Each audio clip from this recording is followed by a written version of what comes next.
Hello everyone, it's your girl Naya, and I am here because it's my 1 year long anniversary. Yes, you guys, it's already been a year.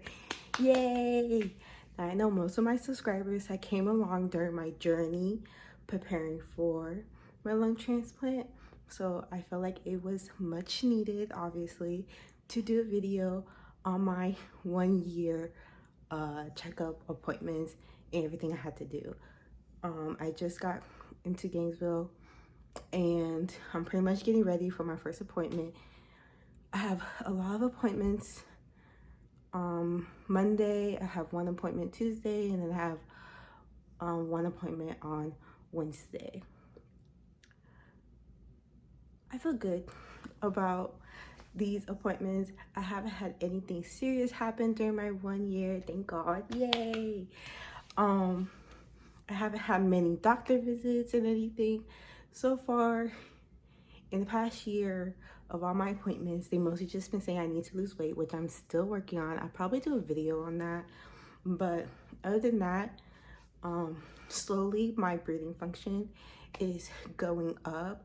You know, like everything chart-wise and is going well. They had to fix my medications quite a lot, especially like the Tacrol and magnesium, because at first the Tacrol was too low, then at one point it was too high. Now it's kind of stabilized and I'm very happy about that. And because it's stabilized, instead of me going to do blood work twice a week, I had to do it just once a week, which is amazing. So I'm very happy about that. That's a little update on what's been happening.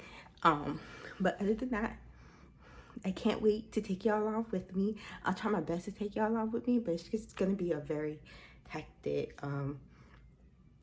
appointments. Like, I will show you like right here of everything I have to do for day one. It's literally appointments back to back to back. Then it calms down, and on my actual 1 year, March 26th, I only have one appointment, and I believe that one's like around like 9 or 10. I'll put it right here. And then the last day I have a bronch. So I'm never nervous about the bronch, but I never had to where I had to take the bronch and then go straight home.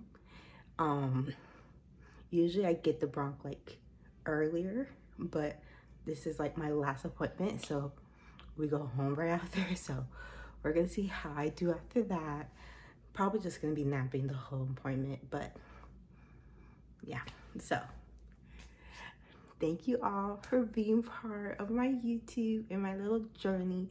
I know I haven't really been posting much, and I'm so sorry about that, but there's not much to really post with my whole transplant because nothing really happened. It's more personal stuff and things I'm trying to do for myself and my business. But like transplant wise, I've been doing very, very well. Yeah, I just been doing well. Like, I'm up and moving. I'm trying to hustle a little bit. I definitely need to work on going to the gym and working out. That's literally the hardest thing for me right now.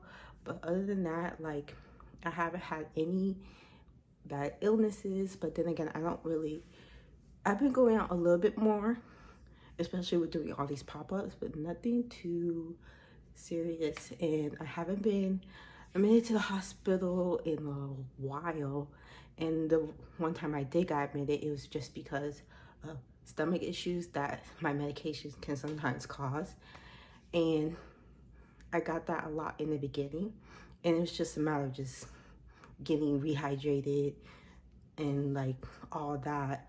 But other than that, like, I've been doing really, really good, you guys. And yeah, I just can't wait to take y'all along with me. Y'all have been along with me post-transplant, so I feel like it was obvious that I had to do this pre-transplant and celebrate my 1 year, because you guys, not many people survived during the 1 year, especially like the 5 years. So I'll definitely be doing like anniversary stuff in the future. And yeah, so I'll take y'all along, and I'll see y'all at the end of the video. Bye.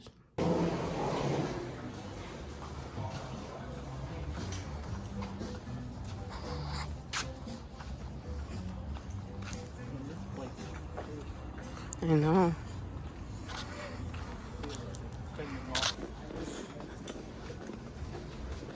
We finished the first appointment. Obviously, I couldn't really get a video of it because it was a CT scan and I don't think I was supposed to have my phone with me. So we're off to go and rush to get blood work done since we finished with the CT pretty early.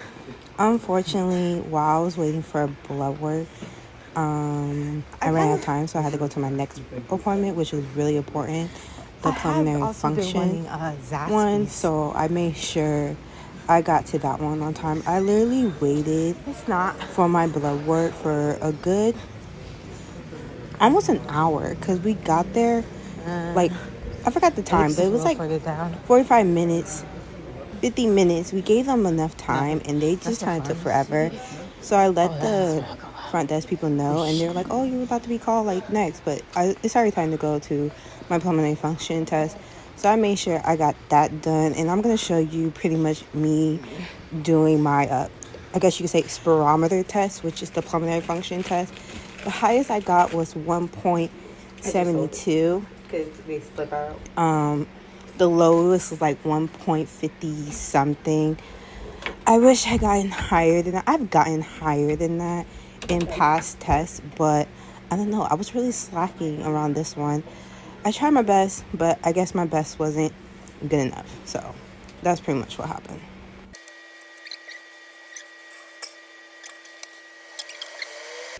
And here's me in the waiting room for the bone density.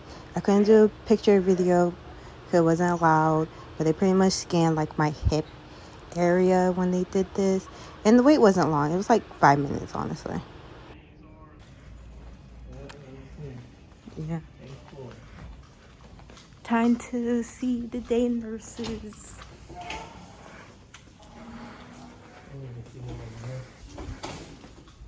After seeing the amazing day nurses, I got good old Zaxby's. That was definitely what I was craving after all those appointments. I ended my day doing some ab workouts. I definitely felt these workouts the next day. And then I don't think I recorded it, but Tuesday I did legs. So I did different leg workouts. I do everything for each exercise for about a minute, and trust me, I felt them after. Okay, everyone, so it's literally the last few minutes of the second day of my vlog, and I didn't record anything because I was busy. Honestly, I woke up super late, so I was kind of like rushing to get to my appointment with the hematologist. So with the hematologist, pretty much they talked about my high level of plates in my blood. It's kind of at a weird steady high level of 500 to 600, they say. And there was times between like transplant and then now where my levels had kind of went down normally, but so far it's just been high in the 500s to 600s. And so what they plan to do is do a couple of tests where it's not anything like a mutation genetic type of thing, and more of like, okay, they kind of think it's have to do with my regular iron levels because I am naturally anemic and I do have like the symptoms of feeling tired and stuff, everything like that. But because my body had dealt with it for so long, it's just kind of like a normal thing in a weird way. So they plan to do a couple of tests when I do blood work and stuff like that, and see if it's nothing like mutation or anything like that. And probably for now it's just to increase my iron levels or start to do iron infusions. I do have a scheduling for that in January. I want to say January. So I do have a scheduling for that. But for now, I'll just increase my iron level, oral iron amounts from every other day to like every day now. That's kind of the gist of what happened during that appointment. And after that, I did a lot of errand running. I took pictures for my 1 year. I'll definitely post them so y'all can see. What else? I got some yummy cupcakes. I definitely should show you guys what I got. They look good. I tried one of the cupcakes and it was really, really good. From Gigi's Cupcakes. I never had them before and they have some really good stuff there. I definitely recommend their cupcakes. Um, what else did we do? I took pictures if over by the hospital. I met my some of the day nurses. What else did we do after that? We went to Second and Charles. We went to Second and Charles, and I went and sold some books. I sold quite a bit of books, and they were pretty good, like conditions and everything. And I know they were popular books because they were by Kate. I forgot her name. I'll just put it right here. Kate something, and like one manga book. I gave them a lot, you guys. Like I gave them like about a good 6, 7 books. And they said you have a $5 and some change credit, like store credit, or you could just get $2 and some change back. And at first I was gonna just do the $2, but then my husband was just like, you might as well just get some books with that credit. So that's what I did. I got some really cool books. I'll definitely show you guys what I got. Um, and then what did we do after that? Oh, we did ask one of our day nurses. Um, she had gave us ramen recommendations when we were in the hospital, but we completely forgot, obviously. So we asked her again, and there's this new shop that had opened up.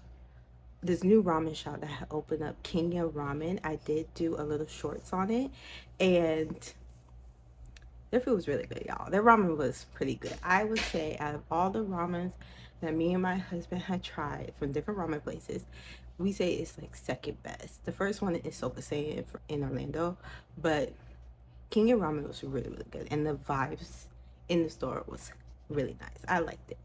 So we did that. And then my husband took me to my favorite boba place, Tea Stories. And I did like a split cup. And I got one side was the cherry blossom milk tea, my absolute favorite. And then the second one was the lavender honey. I wanted to try that. It was all right. It was kind of like simple, but of course the cherry blossom milk tea was the best. That's the reason why I really go there, because they have a different variety of what normal boba places have. They're like the only place I know of that does cherry blossom milk tea. So I love that place. That place is so good. So if you're in Gainesville, make sure you try Tree Story. They're amazing. And then what did we do after that? Oh, we finally came back to the hotel. We took a nap. Then we got some Chick-fil-A. Then we saw the night nurses. That was nice. And then now we're just here. We're getting ready to go to bed. Kind of have to go to bed a little early, or try to go a little early, because I do have my bronch at 10, but I also am going to try to do blood work and like a chest x-ray. And then that's really it. And then we're going home after that. So I'm going to be a little loopy. So I don't know if I'm going to really be able to record much of anything. If anything, I could probably record like the blood work and me doing the chest x-ray. But obviously I can't record the bronch because I'm going to be asleep. So, and then waking up I'm all groggy and blah, blah, blah. So, and that's not, so far, this has been I think it's been a very good 1 year appointments, checkups. I do see the team via telehealth. At first I was supposed to see them in person yesterday, but they must have changed the schedule like literally last minute. So I see them through a telehealth April 2nd, and that's really it. There's nothing major. I do have to do a surgery for gastric reflex. But that's like later down the line. There's nothing too serious to worry about. A lot of people, not a lot, but a good amount of post transplant people have to get the surgery where they kind of like connect like your stomach to your sphincter or something. I'm getting it wrong, but they just connect something to something so you don't have so much acid reflux, especially like silent acid reflux. And when you have a lot of acid reflux, it can affect your lungs, and we don't want that. So, but other than that, everything is good. Nothing major. This is a really good 1 year, you guys. I'm so happy. I can't believe it's already been like a year since my transplant, and it's just like, I really did that. I did that. And of course, with the help of my mom, my husband, my aunt, all my family members and friends, and like praying warriors, as they love to call it. Um, just a lot. It's just a lot, you guys. And it's not very like crazy emotional, but it is a little emotional, and it's just so surreal because it's just like, dang, I've been struggling with my lungs since 2019. Finally getting my transplant in 2023, and now look at me in post transplant. I've been traveling, I've been going to events that I would have not been able to go to because of my oxygen struggles, and um, being able to go on a plane, going out, like driving out of the state and stuff like that. So I'm just very happy about everything that I've accomplished so far, and I know I'm gonna make sure I do a lot more. And yeah, so let me go. Let me try to get some sleep, and I'll see y'all later. All right, everybody. Good morning. Good morning. It's Wednesday. Now I'm off to go do my blood work. I will be showing needle and blood, so that's like a little trigger warning for you guys. And then if I have enough time, I'm going to do a quick little x-ray scan, and then I'm off to my bronch.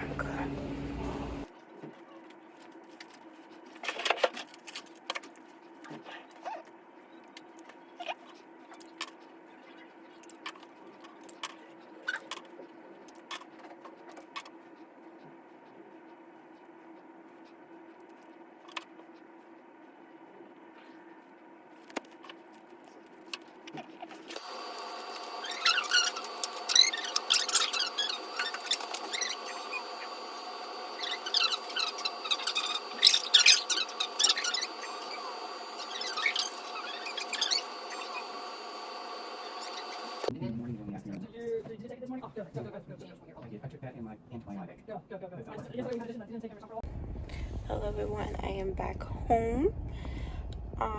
The bronch went very well. We got there on time at 10, and like literally we sat down in the lobby and they called us. It wasn't even 5 minutes. They called us, they set me up, they had me put on my robe, like take off my hoodie and my shirt, and then I put on a robe and kept my skirt on. Then they put IV on me. They checked my vitals, asked my medical questions, and then I saw the doctor who performed the bronch. I saw my nurse, and then I waited a little bit because they were gonna start at 11. So I waited about 15 minutes or so, and pretty much I went into the room and they started the bronch. They do put you asleep during it, so that's why I am a little groggy. I've been sleeping pretty much this whole time. My throat hurts a little bit, and other than that, I'm just like, sleepy, groggy, throat hurts. So nothing serious. That's the usual side effects of the bronch. You usually have like a scratchy throat for a couple days. So my husband is getting me some orange juice and some apple juice to help with that, and I'm just gonna have like some soup and everything like that to help. But that's it. That's my whole 1 year vlog of all my appointments. It's probably not the best, but I tried what I could and try to be polite, like, so I don't film anybody and stuff like that. But yeah, it's my 1 year, you guys, and I'm very happy. And my husband's happy. He's like, oh, we're going to celebrate the whole week. So I don't know what he means by that. Maybe he'll give me whatever I want. I don't know. But yeah, everything is really good. It's a very good moment, and I'm very grateful and happy and very blessed by my donor. I don't know if I told you guys, but I did name my lungs. After transplant, I named her Harmony. And so I am very thankful, grateful for Harmony. I do take as much care to her as possible, make sure I do everything that the doctors tell me to do. I try to avoid the people smoking public. I don't really drink. I obviously avoid the foods and stuff that you cannot have. And I am trying to work on my consistency on working out. But, other than that, I'm doing very well. And I'm very happy. I will see the transplant team via telehealth. I was supposed to see them on Monday, but they changed the schedule, so I'll see them via telehealth. So that's fine. But yeah, I don't know what else to really say. It's a very surreal moment for me. Not very emotional because I'm not really that emotional of a person, but I do appreciate all that I've been through. So now everything I've done, it pretty much led me to this. So now I can do everything I've been wanting to do, and I've done so much, going to the events and everything like that. So, and putting more into my brand. So I'm very happy now that I am able to do these things and I guess be I don't know, example. I guess I don't know how to say that. To show to never give up and always trust your doctors. I see a lot on Facebook, people kind of worry too much about the things that they have to go through, but it's understandable. This is a very risky, crazy surgery and moment, so it's I can understand, but it's just kind of sucks because they ask their questions on Facebook, and I get they want insights from people who are experiencing something like what they're experiencing. But I always feel you should always ask your doctors, trust your doctors, try your best not to second guess your doctors. I say most of them know what they're doing, you know what I mean? But if you just feel very unsure, then obviously you can. But I don't know, that's just my little advice for anyone who's going through what I'm or had gone through. Excuse me. Always trust your doctors. Do your research if you can, but some things you just shouldn't really research, especially with some of the surgeries, because you know how Google be. They definitely give you the worst things, the worst case scenarios, and sometimes, most of the time, it's really not that serious, you know what I mean? So I don't know, but I do want to say, if you have any questions, you can message me. You don't have to do it in the comments, but you could go on my personal Instagram, and you can message me there. I'm very active on Instagram. You can message me there if you have any questions. I'll try my best to give you the best answer as possible. So yeah, all I can really say at the end is just don't worry too much and you'll be fine. And thank you for watching my video. I appreciate it. I'm kind of like rambling because, you know, the side effects of sleeping all day and the anesthesia. But yeah, so make sure you excuse me, make sure you like, comment, and subscribe, and I will see y'all in the next video. The next video I have planned is kind of like a story time. I do want to tell you that, like I told y'all yesterday, but I want to get a little bit more in detail of what happened. So I'll see y'all guys in that video. All right, bye.